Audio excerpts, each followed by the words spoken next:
आपल्या सर्वांना माहिती आहे की काळ तीन प्रकारचे: प्रेझेंट, पास्ट आणि फ्युचर.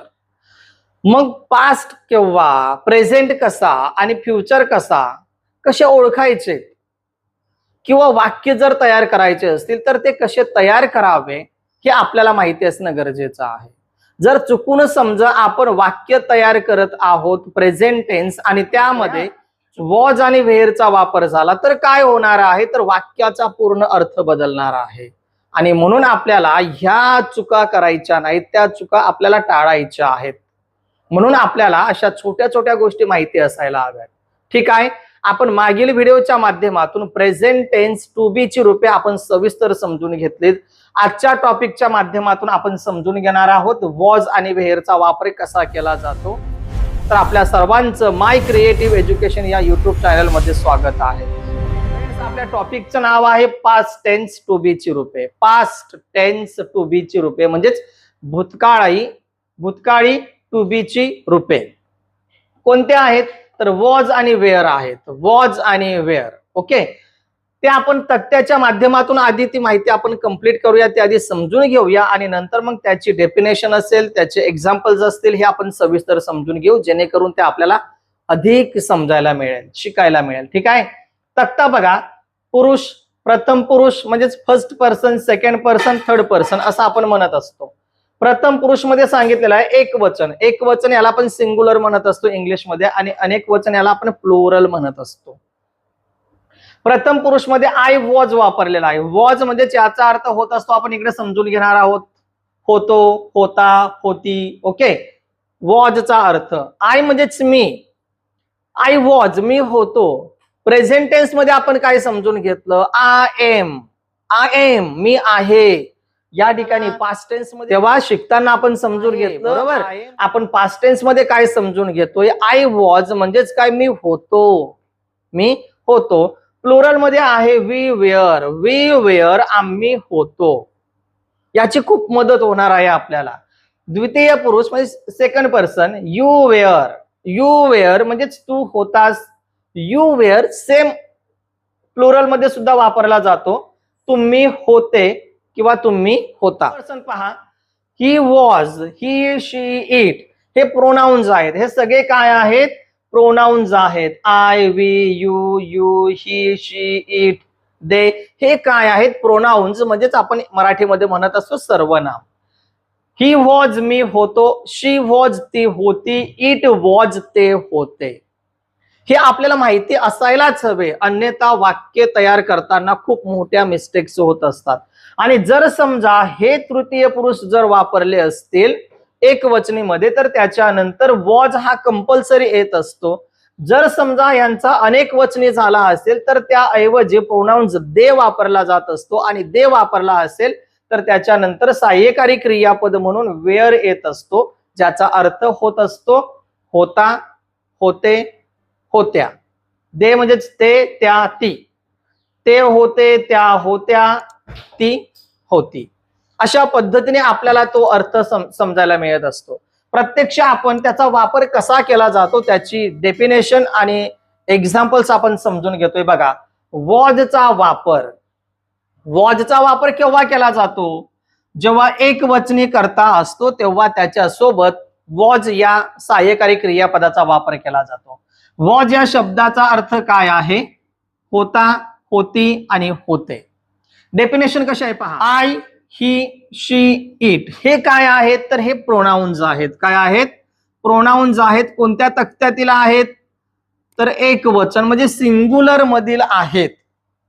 या ठिकाणी काय म्हटलेलं आहे, आय, ही, शी, इट या एक वचनी सर्वनामांसोबत, हे सर्वनाम आहेत, सर्वनामांसोबत आणि कोणत्याही एका व्यक्तीच्या, वस्तूच्या किंवा प्राण्याच्या नावापुढे जर ते सिंग्युलर असतील, एक वचनी असतील तर त्यांच्या नावाच्या पुढे काय वापरला जात असतो, वॉज वापरला जात असतो. वॉज या सहाय्यकारी क्रियापदाचा वापर केला जातो. कसा केला जातो तर एक्झाम्पल आपण समजून घेणार आहोत. बघा, I was tired yesterday. I म्हणजेच कोण, तर मी. आय हा कसा आहे, सिंग्युलर की प्लुरल आहे, सिंग्युलर आहे आणि म्हणून त्याच्यानंतर वापरलेला आहे वॉज. आणि कंपल्सरी लक्षात ठेवायचं, जर समजा सिंग्युलर हे प्रोनाउन्स असतील तर त्याच्यानंतर वॉजचाच वापर केलेला असतो. Okay, I was tired yesterday. Yesterday म्हणजे काल, टायर्ड म्हणजेच काय, थकलेला किंवा दमलेला. आय वॉज टायर्ड एस्टरडे, मी काल थकलो होतो. I was a good student. I was a good student. I म्हणजेच कोण, तर मी. स्टुडंट म्हणजेच काय, तर विद्यार्थी. गुड म्हणजेच काय, तर चांगला. वॉज म्हणजेच काय, तर होतो. म्हणजे याचा अर्थ काय होत असतो, मी चांगला विद्यार्थी होतो. वाक्यरचना खूप साध्या साध्या आहेत. जर आपण व्यवस्थित समजून घेतलं तर सहज आपण वाक्य तयार करू शकू. अनेक अशी असंख्य वाक्य आपण तयार करू शकू आणि ते ट्रान्सलेट सुद्धा करता येईल आपल्याला. फक्त व्यवस्थित समजून घेणं गरजेचं आहे. He was my classmate. Classmate म्हणजेच काय, तर वर्गमित्र. ही म्हणजेच कोण, तर तो. माय म्हणजेच कोणाचा, तर माझा. काय, होता. ही वॉज माय क्लासमेट, तो माझा वर्गमित्र होता. किती सिंपल आहेत की नाही. बघा पुढे, she was very happy. She was very happy. Happy म्हणजे आनंदी, व्हेरी म्हणजे खूप, शी म्हणजेच कोण, तर ती. ओके, वॉज होती, आता आहे का, नाही. शी वॉज व्हेरी हॅप्पी, ती खूप आनंदी होती. शी वॉज अ डॉक्टर, ती डॉक्टर होती. It was my mistake. बघा या ठिकाणी आय प्रोनाउन्स आलेला आहे, ही, शी, इट. या ठिकाणी व्यक्तीचं नाव आलेलं आहे बघा. आणि या ठिकाणी आपण काय घेतलेलं आहे, वस्तू. जर समजा एखादी वस्तू असेल, एखादा प्राणी असेल किंवा एखादा व्यक्ती असेल किंवा सर्वनाम आलेले असतील जे सिंग्युलर असतील, त्यांच्यानंतर वॉज या सहाय्यकारी क्रियापदाचा वापर केला जात असतो. जसं की या ठिकाणी पहा, तनय वॉज ऍट होम.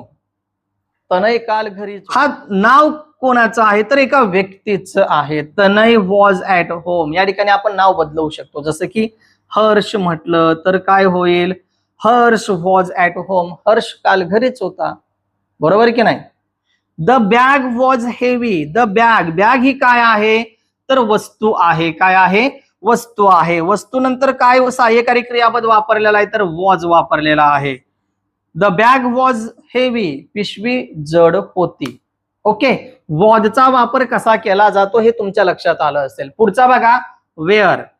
वेअर, वेअरचा वापर केव्हा केला जातो, जेव्हा दिलेले शब्द अनेक वचने असतील आणि यूज सोबत नेहमीच वेअरचा वापर केला जातो. या ठिकाणी तुम्हाला सांगितलं, मग तो सिंग्युलर मधला असो किंवा प्लुरल मध्ये असेल, यू नंतर वेअर या सहाय्यकारी क्रियापदाचाच वापर केला जातो. नेहमी लक्षात ठेवा. बघा वेअरचा अर्थ काय, तर होते किंवा होता.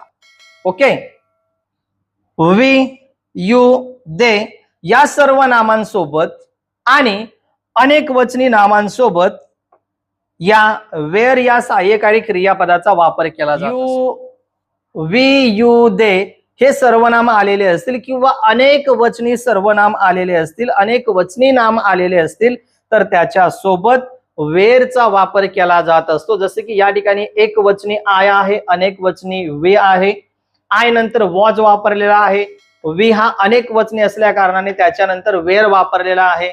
या ठिकाणी पहा, यू सिंग्युलर आहे तरी सुद्धा त्याच्यानंतर वेअर वापरलेला आहे. या ठिकाणी मुद्दा म्हटलेला आहे, जर यू आलेला असेल तर त्याच्यानंतर वेअरच वापरला जातो. लक्षात ठेवा नेहमी. यू जर वापरलेला असेल तर तो एक वचने असो किंवा अनेक वचने असो, त्याच्यानंतर नेहमी वेअर या सहाय्यकारी क्रियापदाचाच वापर केला जातो. लक्षात ठेवा. एक्झाम्पल पहा, वेअरचे एक्झाम्पल्स आपण समजून घेतोय. We were in Kolhapur last week. We were in Kolhapur last week. Week म्हणजे आठवडा, लास्ट म्हणजे मागील आठवड्यात, कोल्हापूर म्हणजे सिटीचं नाव आहे बघा. वी म्हणजेच आम्ही. आम्ही गेल्या आठवड्यात कोल्हापुरात होतो. आम्ही न होतो पण वाक्याचा अर्थ आहे. Okay, we were good friends. We were good friends. We हा काय आहे, अनेक वचनी सर्वनाम आहे. त्याच्यानंतर वापरलेला जो सहाय्यकारी क्रियापद आहे तो कोणता आहे, वेअर आहे. गुड फ्रेंड्स की आम्ही चांगले मित्र होतो. You were right. You were right, तू बरोबर होतास. यू वेअर राईट म्हणजे तू बरोबर होतास. They were playing cricket. They बघा, जर समजा अनेक वचनी नाम असेल, अनेक वचनी कर्ता असेल, तर त्याच्या नंतर वेअरचा वापर केला जातो. They were playing cricket, they were playing cricket होते ते cricket. They were very busy, they were very busy, ते खूप व्यस्त होते. The students were excited, the student were excited. Students म्हणजेच कोण तर विद्यार्थी, अनेक विद्यार्थी. द स्टुडंट्स वेअर एक्साइटेड, की विद्यार्थी खूप उत्सुक होते. द ऍपल्स वेअर स्वीट, सफरचंद गोड होते. या ठिकाणी आता apples, apple singular, apples plural, अनेक वचनी असल्या कारणाने, वस्तू असल्या कारणाने, अनेकांचा समावेश असल्या कारणाने वेअर या सहाय्यकारी क्रियापदाचा वापर झालेला आहे. की एक वचन आहे की अनेक वचन आहे, कोणता प्रोनाउन जो वापरलेला आहे त्याच्यानुसार आपण जे काही सहाय्यकारी क्रियापद असतात ते आपण निवडत असतो आणि ते निवडता येणं अत्यंत गरजेचं आहे. जर आपल्याला माहिती उपयुक्त वाटली असेल, आवडली असेल तर अधिकाधिक शेअर करा. चॅनलवर नवीन असाल तर चॅनल लगेच सबस्क्राईब करून बेल आयकॉन प्रेस करा, जेणेकरून अशाच नवनवीन व्हिडिओची नोटिफिकेशन आपल्याला मिळू शकेल. ठीक आहे, बाय बाय.